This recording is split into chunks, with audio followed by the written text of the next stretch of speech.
जय यसु। प्रभु यीशु के सामर्थ्यवान नाम पर मेरे सभी प्रियजनों को और एक बार सादर अभिवादन करते हैं। बाइबल तीर्थ यात्रा के 145वां दिन की व्याख्या आपके समक्ष है। मनन करते हैं हम आज सामुएल के दूसरे ग्रंथ के 22-23 अध्यायों पर। साथ में है स्तोत्र संख्या 103, कुरिन्थियों के नाम पहला पत्र अध्याय 12। 22-23 अध्यायों पर सामुएल के दूसरे ग्रंथ के हम दाऊद के 2 स्तोत्र गीत को सुनते हैं। 22वां अध्याय पूरा एक स्तोत्र है जो कि वास्तव में उसके राज्य अधिकार के शुरुआत में उसने प्रभु के सामने प्रस्तुत किया है, जबकि 23वां अध्याय के पहला 7 वचन वो उसने अपने जीवन के अंतिम काल में माना जाता है कि ये दाऊद का सबसे आखिरी स्तोत्र है। इन दोनों स्तोत्रों को मिलाकर देखेगा तो हमें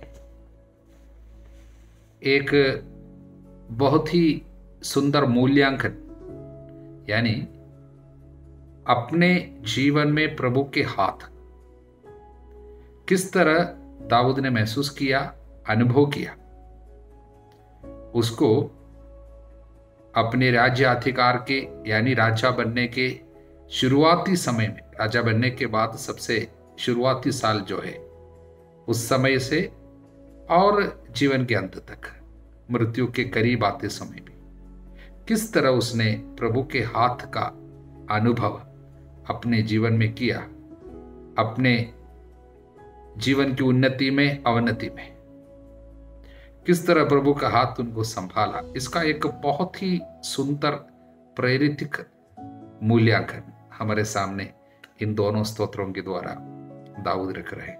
हालेलुया। तो आइए हम सबसे पहले पहला स्तोत्र 22वां अध्याय का जरा नजर डालें और मनन करें। वास्तव में ये स्तोत्र संख्या 18 जो है और ये जो स्तोत्र है, ये दोनों वास्तव में एक ही है। थोड़ी सी कहीं ना कहीं कुछ बदलाव केवल है, कुछ फर्क है, नहीं तो ये दोनों एक ही स्तोत्र है। स्तोत्र संख्या 18 और यहाँ पर सामुएल के दूसरे ग्रंथ के 22वां अध्याय। इस स्तोत्र को हम शायद कुछ इस तरह बांटकर सीख सकते हैं। पहला 3 वचन जो है वहां पर वो स्वीकार करता है, दाऊद अपने उद्धारक के बारे में बताते हैं। प्रभु मेरा उद्धारक है, इसलिए मैं उसकी आराधना करता हूं क्योंकि वो मुझे सुरक्षित रखता है।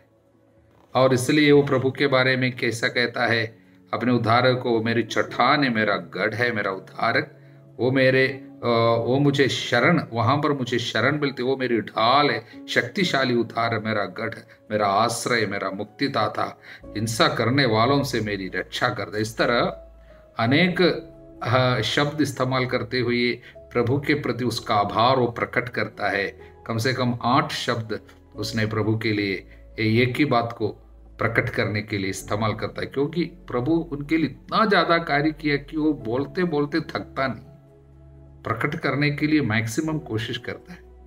प्रभु के प्यार और उनके प्रति प्रभु किस तरह व्यवहार किया उसको प्रकट कर रहे हैं। दूसरा भाग 4 से 20 तक, वचन 4 से 20 तक, वहां पर दाऊद अपनी विपत्ति का विवरण, अपने संकट का लेखा रेखा हमारे सामने रख रहे हैं। प्रभु किस तरह उनको अपने संकट में साथ दिया, प्रभु को उसने अपने संकट में प्रभु को पुकारा, प्रभु ने सिर झुकाकर उनको सुना और हाथ बढ़ाकर उनकी रक्षा किया, इसलिए अपनी विपत्ति का विवरण प्रस्तुत करता है। तीसरे भाग में 21 से 28 तक का वचन जो है वहां पर वो प्रकट करता है प्रभु का उद्धार मुझे मिला, उसका आधार क्या था। प्रभु हमेशा हमारी बात सुनी है, हमारी प्रार्थना को स्वीकार की है, उसका आधार यानी उद्धार का आधार वो क्या है, मेरी धार्मिकता। प्रभु मेरी धार्मिकता के अनुसार मेरे साथ व्यवहार किया, मेरे हाथों की निर्दोषता के अनुरूप। इसलिए हम बताते हैं कि दाऊद शायद अपने जीवन के यानी राजा बनने की शुरुआती समय में इस स्तोत्र को रचा होगा, कारण उस समय बहुत धार्मिकता में जी रहा था। बाद में जाकर शायद उसने कई बार धार्मिकता के रास्ते से भटक गया, लेकिन शुरुआती समय में बहुत ही धार्मिक आचरण कर रहा था, इसलिए शायद उस समय यह स्तोत्र लिखा होगा, अनेक पंडितों का मानना है। और अगला चौथा भाग जो है वो 29 से 46 तक के वचन है। वहां पर वो बताते हैं कि ईश्वरीय सशक्तिकरण किस तरह उसने प्राप्त किया, कि शत्रुओं के ऊपर विजय हासिल करने के लिए प्रभु ने इसको सामर्थ्य प्रदान किया। इसलिए इसको ईश्वरीय सशक्तिकरण, एज डिवाइन स्ट्रेंथनिंग कह सकता है, कि प्रभु ने मुझे सामर्थ्य प्रदान किया और उसके कारण तेरे बल पर मैं शत्रुओं के दल में कूद पड़ता हूं, मैं अपने ईश्वर के बल पर चार दीवारी लांघ जाता हूं। यह सब सामर्थ्य प्रभु ने दिया है। वो मेरे हाथों को युद्ध का प्रशिक्षण देता, मेरी बाहें कांसे का धनुष चढ़ाती है। यह सब प्रभु का कार्य है। इसलिए दिव्य सशक्तिकरण की बात यहाँ पर बताया गया। और 47 से लेकर 50 तक का वचन जो है, इसलिए ईश्वर की स्तुति है। प्रभु जीवित है, प्रभु की जय। वो जिंदा है, जीवित है, इसलिए मैं उसकी आराधना करता हूं। मेरी चट्टान धन्य है। तो मुझे मेरे शत्रुओं से मुक्त करता, विरोधियों पर विजय दिलाता, इसलिए मैं उसकी आराधना करता हूं, प्रभु की आराधना। और आखिरी वचन 51 जो है 51, प्रभु राजा को महान विजय दिलाता है, क्योंकि वो प्यार करता है। इसलिए वो स्वीकार करता है कि मेरा राज्याधिकार, दाऊद का राज्याधिकार सुरक्षित है प्रभु के हाथ में, क्योंकि प्रभु प्यार करता है। इसलिए इतने संदेश को एक साथ जोड़कर रखते हुए बहुत सुंदर स्तोत्र गाया है दाऊद ने। हालेलुया। लेकिन इसको जब पढ़ते हैं हमको कुछ आध्यात्मिक संदेश इससे मिलते हैं। अभी हमने जो संदेश बोले इसका वाचिक अर्थ है, टेक्सचुअल मीनिंग, लेकिन इसमें कुछ और आध्यात्मिक संदेश निकल के आता है जब हम इसको पढ़ते हैं।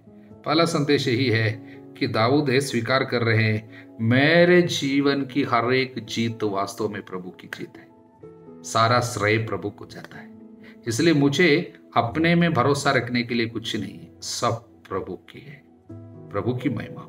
इसलिए मेरी जीत प्रभु की जीत, मैंने जो भी भला कार्य किया उसमें प्रभु का हाथ है। इसलिए प्रभु को पूर्ण रूप से महिमा चढ़ाते हैं और प्रभु के कार्य को स्वीकार करते हैं। अपने में कोई श्रेय नहीं रखता, वो अपने लिए कुछ नहीं लेता, सब प्रभु को चढ़ाता है। सुंदर एक संदेश है। दूसरी बात जो है, उसके जीवन में जो भी उन्नति हुई, जो भी महिमा प्रभु ने प्रकट किया, जब जब प्रभु ने उनको जीत दिलाया, लोगों के सामने उनको खड़ा किया, उसके पहले जीवन में प्रभु आने दिया विपत्ति, संकट, तिरस्कार, कई लोगों के द्वारा आक्रमण, ऐसा प्रभु ने होने दिया। इसका मतलब वो स्वीकार करते हैं मेरे जीवन का संकट और आशीर्वाद और उन्नति और कृपा ये सब जुड़ी हुई है दोनों। एक साइड में विपत्ति आती है, तब जाकर प्रभु का हाथ हमारे ऊपर आ जाता था और हमको प्रभु खड़ा कर देता था, मुझे और महिमा दिलाता था। इसलिए ईश्वरीय महिमा मुझ में प्रकट होने के लिए मेरे संकटों को प्रभु इस्तेमाल किया। हालेलुया। इसलिए संकट, दुख मेरे लिए कल्याण बन गया। सारे दुखों में ही प्रभु ने महिमा प्रकट किया। अगर दुख नहीं आया होता तो ईश्वर की महिमा कैसे प्रकट होती? जब जब संकट आया तब ईश्वर जीत दिलाया, तब लोगों के सामने ईश्वर की महिमा हुई दाऊद के द्वारा।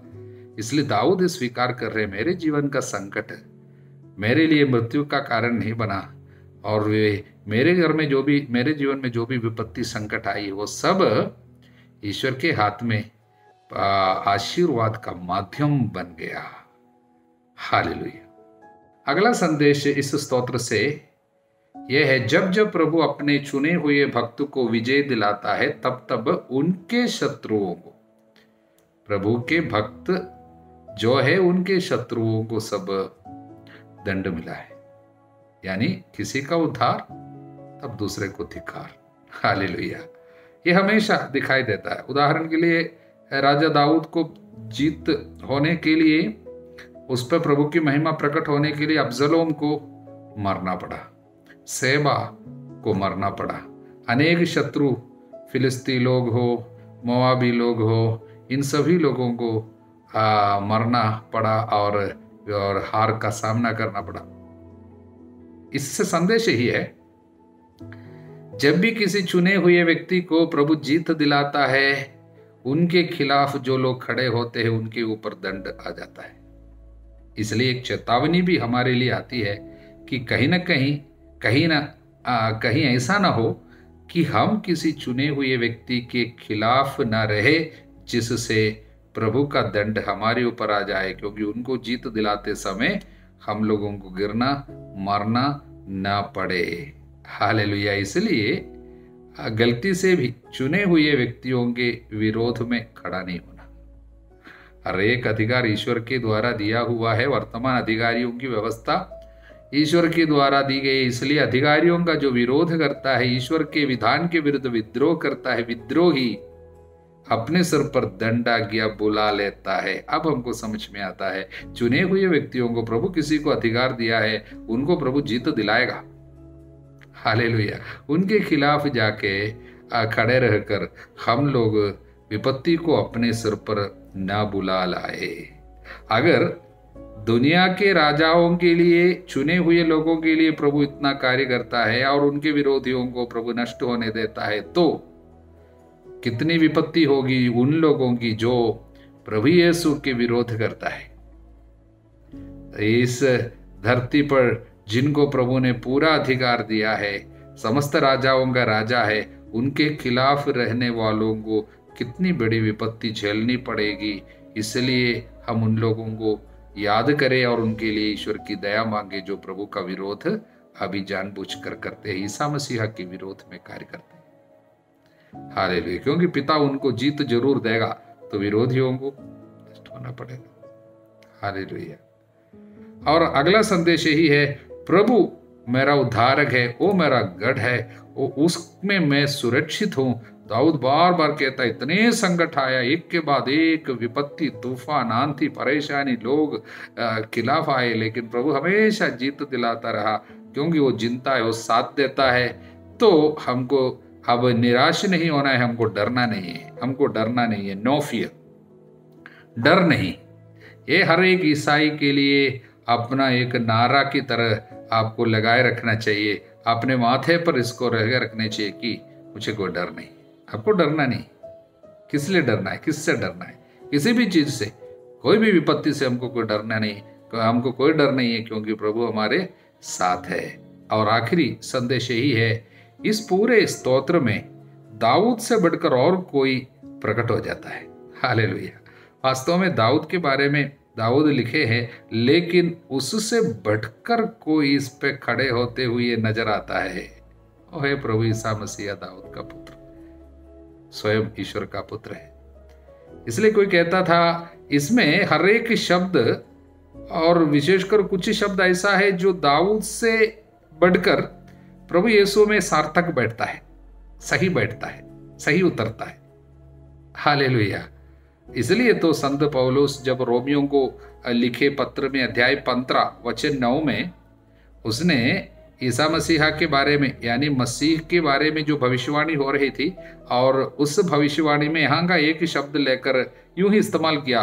कोई शक नहीं था उनको यहाँ से वचन लेकर जाने के लिए, क्योंकि सामुएल के इस दूसरे ग्रंथ के 22वां अध्याय का वचन 50 को वहां पर संत पौलुस इस्तेमाल करते हैं। 15वां अध्याय के वचन 9 में इस्तेमाल करते हैं। ये वहां पर ये वचन है, प्रभु मैं राष्ट्रों के बीच तुझे धन्यवाद देता हूं, मैं तेरे नाम का स्तुतिगान करता हूं। यानी अन्य लोगों के बीच में, गैर यहूदियों के बीच में प्रभु किस तरह कार्य करेगा, उसके लिए ये वचन को वहां पर इस्तेमाल कर रहे हैं। इसका मतलब इस पूरे स्तोत्र में प्रभु छिपा हुआ है, ईसा मसीहा।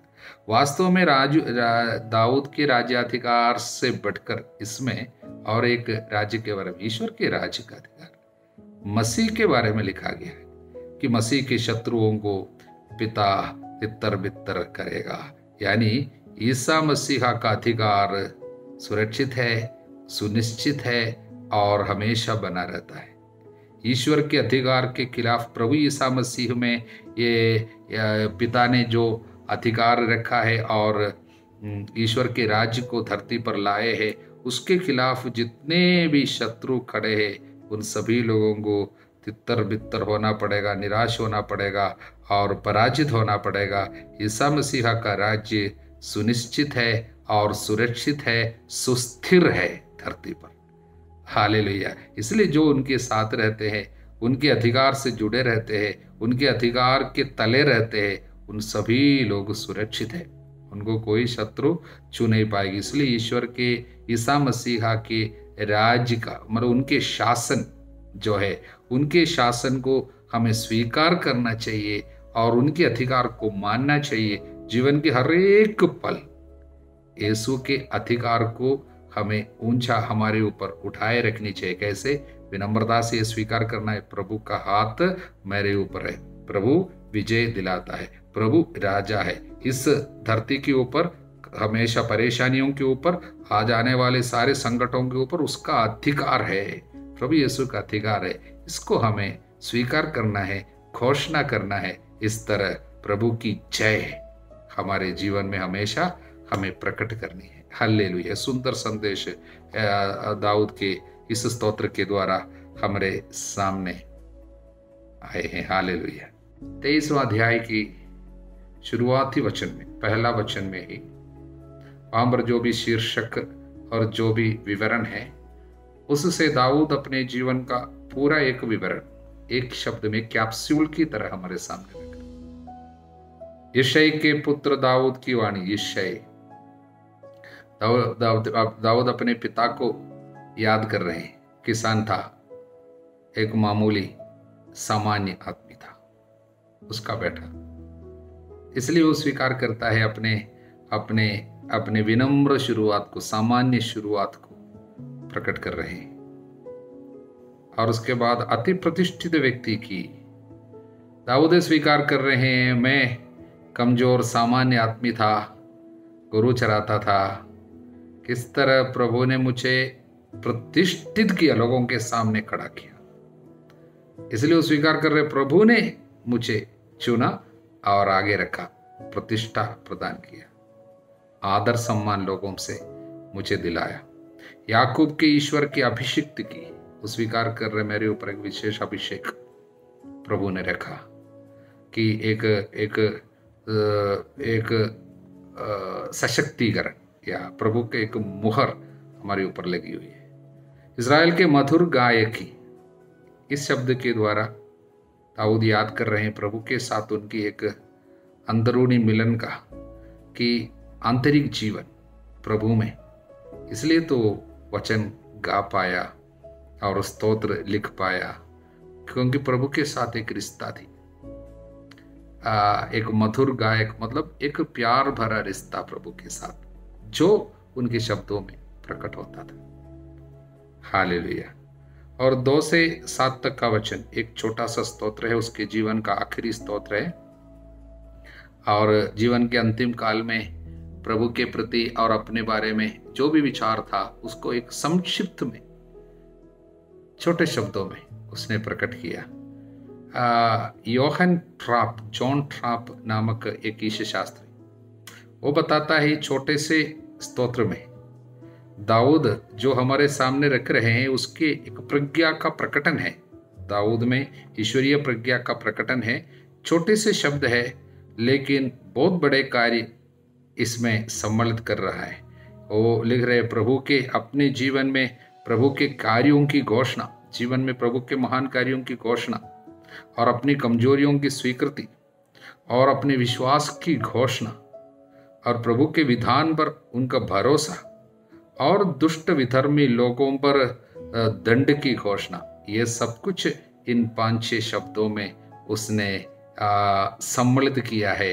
इस तरह जॉन ट्राप ने इस बात को इस तरह लिखा है। और 6वां वचन जो है बहुत सुंदर, 6वां और 7वां वचन एक चेतावनी है, लेकिन सुंदर रीति से लिखी है। सभी दुष्ट कांटों की तरफ फेंके जाते। कांटे किसी काम का नहीं है, कांटे फेंक दिया जाता है। सभी दुष्ट कांटों की तरफ फेंके जाते हैं, कोई उन्हें खुले हाथ से नहीं बटोरता। वे लोहे के हथियार से या भाले के डंडे से बटोरे जाते, आग में जलकर भस्म हो जाते। इसलिए दुष्टता को, पाप को अंदर रखने से हमारे साथ लोहे का हथियार पड़ेगा, भाले के डंडे पड़ेंगे, आग हमारे ऊपर आएंगी। इसको एक सुंदर रीति से, एक चेतावनी को बहुत ही सुंदर शब्दों में बांधकर हमारे वो रख रहे हैं। हालेलुया। 23वां अध्याय के वचन 8 से हम दाऊद के वीर योद्धाओं के विवरण पढ़ते हैं। एक आध्यात्मिक संदेश है इसमें। देखिए, ये वीर योद्धाओं के बिना दाऊद इतना ऊंचाई तक नहीं पहुंचते, और दाऊद के बिना ये वीर योद्धाओं का कुछ नाम ही नहीं होता। ये वीर योद्धाएं जिनका नाम यहाँ पर लिखे गए हैं सुसमाचार में, यानी ईश्वर के ग्रंथ में, ईश्वर के वचन में उसका नाम आया। इन लोग सब जन्म से यानी वीर योद्धा बनकर पैदा हुए लोग नहीं थे। वास्तव में इनमें ज्यादातर लोग कहां पर दाऊद से मिला, जब स्वयं दाऊद नियम विरोधी विद्रोही माना जाता था। राजा साउल उसके पीछे पड़े हुए थे। उस समय यहाँ वहां भागा भागी कर रहा था। उस समय सामुएल के पहले ग्रंथ के 22वां अध्याय के वचन 1 में हम पढ़ते, वहां से चलकर दाऊद अदुल्लाम की गुफा पहुंचा, तो छिपकर बैठा है। उस समय वचन 2, इसके बाद जो लोग संकटग्रस्त, कर्जदार या विद्रोही थे, वे सब उसके पास इकट्ठे हो गए। दाऊद उनका नेता बन गया। उसके साथ लगभग 400 आदमी हो गए। हालेलुया। कौन कौन थे? संकटग्रस्त, कर्जदार, विद्रोही लोग दाऊद के पास आ गया, सही आदमी के पास आ गया बोलकर, और बाद में उन लोग दाऊद को साथ दिया, कभी नहीं छोड़ा। इनके सुख में, दुख में, तकलीफ में उन्होंने साथ दिया। दाऊद के ऊपर प्रभु का हाथ था, प्रभु का आशीर्वाद था, इसलिए दाऊद के साथियों पर वो कृपा मंत्र है। अगर दाऊद के साथ नहीं आए होते, इन लोग सब बड़े डाकू होकर कहीं ना कहीं जाकर मर जाते। उनका नाम कभी मतलब लोगों के सामने नहीं आता, कभी वे बड़े और वीर नहीं बनते। हालेलुया। उनकी महिमा, उनकी महानता दाऊद की महानता है। दाऊद के साथ रहने के कारण वे महान हैं। इसलिए आप किसके साथ रहते हैं, आप किसके साथ अपनी लगाव रखते हैं, उसके अनुसार आपके जीवन में आशीर्वाद आ जाते हैं। आपकी संगति, इसलिए अच्छी संगति आपको मिल जाने से आप आगे बढ़ते जाएंगे। इसलिए प्रभु का आशीर्वाद जिस व्यक्ति के पास है, आप उनसे जुड़े रहने जाएंगे तो उनके आशीर्वाद आपको मिल जाएंगे। इसलिए ये संकटग्रस्त, कर्जदार लोग सब बड़े योद्धा बन गए। हालेलुया। दाऊद उनमें अनेक लोगों को, यानी अपने साथियों को हृदय में ले रखते थे। उनके प्रति उनका बहुत प्यार था। केवल एक सैनिक के रूप में नहीं देखता था, साथी की तरह रखता था दाऊद के ऐसा। इसलिए यहाँ पर एक विवरण जो है, एक बार दाऊद बैठे बैठे ऐसा उनके बचपन की याद आई। बचपन में कहाँ रहते थे? हम जानते हैं बैतलहम में, क्योंकि उसका जगह बैतलहम है। बैतलहम में ही वो बड़ा हुआ दाऊद। इसलिए बैतलहम की एक कुआं थी, वो कुआं का पानी बचपन से पिया करता था, इसलिए जाके अच्छा लगा। मतलब उसका टेस्ट कुछ स्पेशल था। हालेलुया। इसलिए बैठे बैठे एक बार बोल दिया कि वहां का बैतलहम के फाटक के वाले कुएं से थोड़ा पानी पीने का मन करता है। उसने ना किसी को बोला तुम जाओ पानी लेके आओ, कुछ नहीं बोला, ऐसे ही सोचा कि पानी पीने के बारे में। तब 3 लोग, इनमें साथी लोग, अपना जान दांव पे रखते हुए, कारण क्या है? उस समय वचन में लिखा है फिलिस्तियों की एक टोली बैतलहम में पड़ी हुई थी। वचन 14 में लिखा है। उसके बावजूद उन लोग गया, तीनों वीर योद्धा फिलिस्तियों के पड़ाव को पार कर बैतलहम के फाटक वाले कुएं से पानी भर कर दाऊद के पास आए। ये पानी देखकर दाऊद भावुक हो गया और वो पानी नहीं पी नहीं सका। कारण मेरे लिए इतना दुख कष्ट उठाकर अपना जान दाव पर रखते हो। कैसा बोलता है? और वो बोल रहे हैं प्रभु ना करे मैं ऐसा करूं, क्या मैं इन आदमियों का रक्त पीऊं जो अपने प्राण हथेली पर रखकर वहां गए?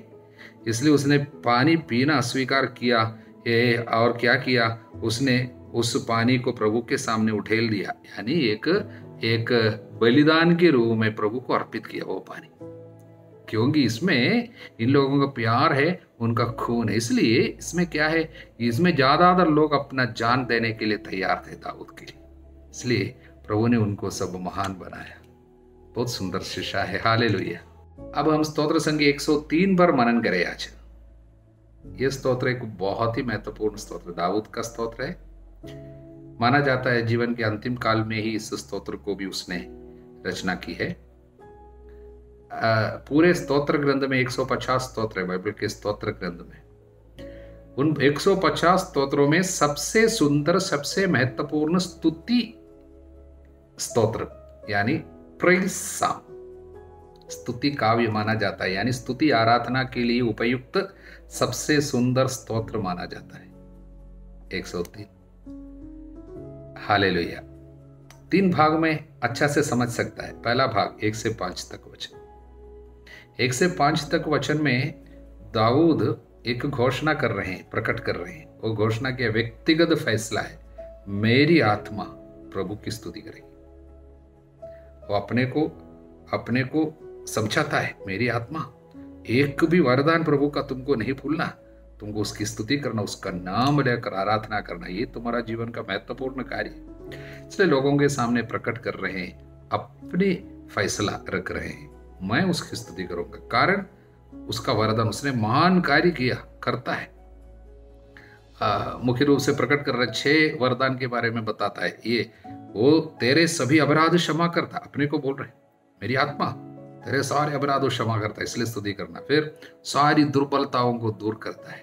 तीसरी बात, सर्वनाश से तुमको बचाता है। चौथी बात, दया और अनुकंपा से तुमको संभालता है। और 5वीं बात, तुझे सुख शांति प्रदान करता। 6वीं बात, गरुड़ की तरह चिरंजीवी बनाता। इसलिए आराधना करना, इसलिए अपने को बोल रहे। हालेलुया। दूसरा भाग वचन 6 से 19 तक, ये दूसरा भाग है। उसमें वो ईश्वर का स्वभाव का वर्णन कर रहे हैं। जितना उनको पवित्र आत्मा ने समझाया उतना प्रकट करने की कोशिश कर रहे हैं। प्रभु के स्वभाव को पूर्णतः कौन वर्णन कर सकता है, कोई भी नहीं। लेकिन दाऊद को जितनी कृपा मिली, उसकी प्राप्त कृपा के अनुसार प्रभु के स्वभाव को प्रकट करने का कोशिश कर रहे हैं। बताता है, प्रभु दया व अनुकंपा से परिपूर्ण, सहनशील, अत्यंत प्रेममय, सदा दोष नहीं देता, चिरकाल तक क्रोध नहीं करता, हमारे पापों के अनुसार हमारे साथ व्यवहार नहीं करता। इस तरह प्रभु का वर्णन है, प्रभु के स्वभाव का वर्णन। अंतिम भाग 20 से 22 तक का वचन, वो स्तुति का पुकार है। प्रभु के स्वभाव का वर्णन करने के बाद पहले मैं प्रभु की स्तुति करूंगा, कारण क्या है ये सब बताया, और बाद में प्रभु के स्वभाव को प्रस्तुत किया, प्रकट किया। उसके बाद सभी लोगों को, समस्त सृष्टि को, प्रभु के सारे कृति को, प्रभु के द्वारा बनाए गए हर एक चीज को पुकार रहे, स्तुति करो। हालेलुया। पहले अपनी फैसला तो प्रकट किया, अब सभी लोगों को वो बुला रहे, सबको, आप सबों को प्रभु की स्तुति करना चाहिए। कारण क्या है, अभी तो अभी कोई शक नहीं है। कारण क्या है, सब कुछ अच्छा से प्रकट किया। प्रभु क्या क्या मेरे लिए किया, मेरे लिए करता है, और प्रभु का स्वभाव क्या है, सभी लोगों के साथ ऐसा व्यवहार वो करेगा। इसलिए आप सबों को चाहिए कि प्रभु की स्तुति करनी चाहिए। बहुत सुंदर स्तोत्र है। इसका हेडिंग यहाँ पर हिंदी बाइबल में ईश्वर प्रेम है, मतलब ईश्वर का स्वभाव प्यार और दया है, इसलिए हमें उसकी स्तुति करनी चाहिए। हालेलुया। अब हम संत पौलुस के द्वारा कुरिन्थियों के नाम लिखे पहले पत्र के अध्याय 12 पर मनन करते हुए कुछ संदेश ग्रहण करेंगे। मुख्य रूप से एक ही संदेश है, वो है कलीसिया में हम सभी लोग एक है। प्रभु ने हमें एक बनाया। भले ही हम अलग अलग जगह के, अलग अलग स्वभाव के, अलग अलग काम करने वाले लोग हैं, लेकिन हम सभी लोग प्रभु के लिए बहुत ही महत्वपूर्ण है। कलीसिया में हम एक है यहाँ पर, इसलिए एकता बनाए रखनी चाहिए, फूट नहीं होने देना चाहिए। हालेलुया। उसके लिए 2 कार्य वो बताते हैं। पहली बात, पवित्र आत्मा के वरदान के बारे में। पवित्र आत्मा वरदान देते हैं, किसी को ये वरदान, दूसरे को दूसरा वरदान। उदाहरण के लिए, किसी को आत्मा के ज्ञान का शब्द मिलता है, प्रज्ञा के शब्द मिलता है। किसी को आत्मा द्वारा विश्वास मिलता है, किसी को रोगियों को चंगा करने का वरदान मिलता है, किसी को चमत्कार करने का वरदान मिलता है, किसी को आत्माओं की परख करने का वरदान मिलता है, किसी को भाषा बोलने का वरदान मिलता है। एक ही आत्मा ये सब कुछ करता है। हालेलुया। पवित्र आत्मा एक ही आत्मा है। एक ही आत्मा ये वरदान क्यों देता है? कि हम इसके द्वारा ईश्वर की महिमा करें। इसलिए वरदान जब पवित्र आत्मा देता है, एक ही उद्देश्य है, ईश्वर की महिमा। इसलिए किसी को वरदान मिला वो अपनी महिमा के लिए ना जाए, और किसी को वरदान है इसलिए उस पर हम लोग दोष ना लगाए यार, ना जलन करे, ईर्ष्या ना करे कि वो उसके लिए नहीं है, बल्कि उसको दिया हुआ वरदान पवित्र आत्मा कलीसिया के हित के लिए, प्रभु के कार्य में उसकी महिमा के लिए इस्तेमाल करने के लिए दिए हैं।